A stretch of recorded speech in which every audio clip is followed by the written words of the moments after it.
Here we are, still in chapter 5, doing forces of constraint. So today I'm going to show you another problem with forces of constraint, in particular friction. Okay, let's just get right to it. This is the problem that I want to solve. Okay, imagine that I have an incline, theta, and a block. And the block's going to go up the incline and then down, and there's friction. Okay, so I want to find the coefficient of friction based on the acceleration going up and down. So let's just first start with up. It's going up. Okay, so let's draw a force diagram. So here's my gravitational force. Then I have the normal force perpendicular to this plane. And then I have the frictional force, which is going down the plane. This is going down the plane because if it's moving this way, sliding up the plane, then the friction opposes that motion, so it would be pointing down. Okay, I need to pick my x and y axis. I'm going to have that as x, and that is y. And I do that because if I have this block accelerating in this direction, then I have zero acceleration in the y direction. So that's going to make my solution a little bit easier. Okay, one last thing. I used this trick before, and I won't show it to you, but this angle right here is also theta. So if that angle's theta, then that's theta. Okay, so let's do this. F net x and F net y. So what's the net force in the x direction? Well, in this case, I have the frictional force in the negative x direction. I'm just going to call it friction. I should call it kinetic too, but I didn't do that. And then down here, I have part of the gravitational force is in the negative x direction too. So this is a right triangle. And I need the opposite side of that right triangle. So this hypotenuse is mg, then this would be mg sine theta. So I get mg sine theta. And all of that's going to be equal to ma. And that's the acceleration in the x direction. Okay. It's going to be accelerating this way. It's going to be moving this way, but it's accelerating this way because it's slowing down. So a is a negative number. Should I put that on there, that a is negative? Or just leave it as a? Let's just leave it like that. I think that'll be okay. We'll call this a u, because this is the acceleration up the plane. Now, in the y direction, I have the normal force, and then I have this part of the gravitational force, minus mg. That's the adjacent side, so this is going to be cosine theta. And in this case, the block does not accelerate this way, so that would be equal to 0. Finally, I have the model for friction. The frictional force is the coefficient of kinetic friction times the normal force. So let's put this in here for the frictional force. So that means I get negative mu k in minus mg sine theta equals ma up. Now I can solve this one for n. I get n, I can add mg cosine theta to both sides, so I get n equals mg cosine theta. So now I can put this in for that. So now I get negative mu sub k mg cosine theta minus mg sine theta equals ma up. So I can cancel all the masses. That's kind of cool. And then I get, let's just write this as negative mu k g cosine theta minus g sine theta equals a up. That's an up. Okay. Got that? So, in theory, I could push this up. I could measure theta. I could measure the acceleration and find the coefficient of friction. But let's just think about this for a second. Okay, so that's my acceleration.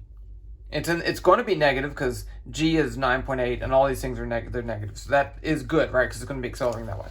Okay, now let's do this another problem. Same block, same incline, but now it's going down. So it already went up, now it's coming back down. So in this case, I'm going to have a slightly different free body diagram. I have the gravitational force, I have the normal force, and then I have the frictional force going this way. Because now the block's sliding down the plane, so the friction is going to be up, and that's a little bit off, but that's fine. So let's call this x, this y, and that theta. And if you look at the solution, let's go back to this other problem up here. What if I change this? What if I moved this friction force that way? What would change up here? Well, this would be positive because it's going in the positive direction. This equation is still the same. This equation is still the same. That solution is still the same. This is the same except it'd be positive. So the only thing that's different is that this is that friction force divided by the mass, and that would be positive. So instead of solving for the whole thing, I'm just going to write this down. And I'm going to write both of these down. I get negative mu k g cosine theta minus g sine theta equals AU. That was from before. And then the next one is going to be mu k g cosine theta minus g sine theta equals AD. That's the downward. So this is my up, down. And the only difference is the minus sign. Now you'll notice here that is this one positive or negative? Well, it depends, right? If you have a high coefficient of friction, it's actually going to be a positive acceleration. So it's not going to speed up going down the plane. It would slow down going down the plane. So you could have it on a plane and you push it really hard, and then it goes down the plane but stops. Okay, but I want the case where it goes up and comes back down so that the coefficient of friction is low. You can imagine, a case where either a steep angle or a low coefficient of friction where that happens. Okay, now you see here, since these two look very similar, I can actually add the two equations. If I do that, I get minus mu kg cosine theta plus mu kg cosine theta, so that's 0. And then I have two of those, minus 2g sine theta. And then I'm going to get a up plus a down. Now remember, both these are negative values, and that's negative. Okay, but from this, I could solve for theta. So I don't even have to know the angle. I could say sine theta is going to be a up plus a down over negative 2g. And remember, g is the magnitude of the gravitational field. G is 9.8 newtons per kilogram. So don't put negative there. We've already taken into account the negative. And then I can just take the inverse sine of both sides and get theta equals the inverse sine of AU plus AD over negative 2g. Okay. Now what about the coefficient of friction? So up here, now I actually know theta, so I know these values. I could measure theta too, but I could also measure the coefficient of friction. So let's just plug in, let's just solve this for mu k, and I'll leave theta as theta. So down here, if I add g sine theta to both sides, I get, I get mu k g cosine theta equals AD, I'm just solving for that bottom one, plus g sine theta. So then mu k is going to be equal to a down, that's a down, sub down, plus g sine theta, which I know theta, right? All of that over g cosine theta. Okay, let's just check here, because this right here inside the sign should have no units. So does that have no units? Well, I have acceleration plus acceleration is acceleration divided by acceleration. So yep, that is no units. And it's also positive, so that's good. What about here? This should have no units too because it's a coefficient. So I have AD, that's an acceleration. G is an acceleration. Sine theta has no units. And then G has acceleration too. So yeah, the units work out. Okay. I think we're ready to do this because what I want it to do is to just, the only thing I'm going to measure are the two A's. And then I can find both theta and mu k. And I did that. Check that out. Can you see that? Okay, this is, I took a cart on, it was actually one of those rolling carts, so there is, and it had a piece of tape in there, I think, so that there is friction. Yeah, I'm pretty sure I increased friction in this case. So here is the line. Let me just show you the data line. So it goes like this, so you can see it. So I pushed it and it accelerates, and then it's going up the plane, and it's slowing down, and then it's going like that. So this is up the plane and then down the plane. So this is a plot of velocity versus time. So the velocity is 0 until I push it and it increases speed, and then it's going up the plane and it slows down. So this is my A up, and then right here it stops, right? Because the velocity gets back down to 0 and it goes back down again. So but here you notice that the acceleration, the slope of this line on the way up is different than the acceleration on the way down. And that's because going up, friction's acting with the gravitational force. So I'd have a higher acceleration because it's a steeper slope. And then on the way down, they're working against each other, so it's a slower slope. And I got this from a cart. I used Logger Pro to actually get the velocity, and so this is real data. Right here, I get this. The slope, AU, is negative 0.6065 meters per second squared. And then on the way down, it's negative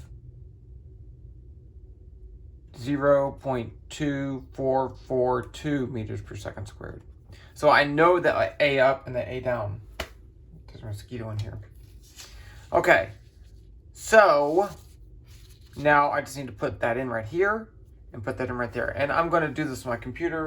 I should probably show it to you, but you can do this on your calculator. And I would pause it, but I really don't want to do that. So AU is negative 0.06065. AD is negative 0.2442. Okay, so theta is equal to the inverse sine of AU plus AD divided by negative 2 times G. Oh, I need G up here too. G equals 9.8. And then let's print out theta. Yeah, I'll print it in degrees. I like to think of things in degrees. So theta times 180 divided by pi. And then I'm going to calculate the coefficient. That's going to be equal to AD plus G times sine theta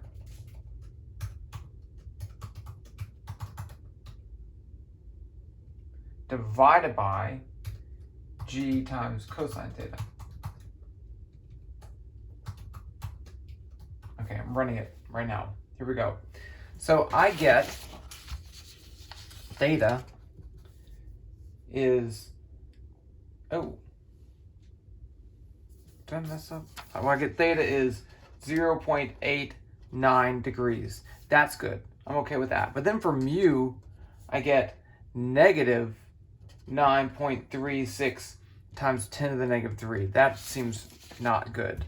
Okay, so AD plus G times sine theta divided by G cosine theta. Well, I'm not sure what I did wrong, but there is something wrong. I feel pretty, I know the angle was pretty low, so this angle here seems like a legit thing. But this should not be negative. Not, oh wait, AD. It's AD. Yeah, put in negative. Okay, well, I think the idea is really solid. And I think it's a good practice for drawing free body diagrams for cases with friction. Okay, I'm done with friction, okay, for the most part. I'm going to do another force or constraint problem because I want to, and you can't stop me. And that's what we'll do on the next piece. Is it a chapter? I don't know. Well, like and subscribe. I'm probably changing channels, so if you watch my old videos, I'm going to move all the videos to a new channel that's just physics stuff, but you don't really need to know that and don't know what I'm talking about that. So, bye.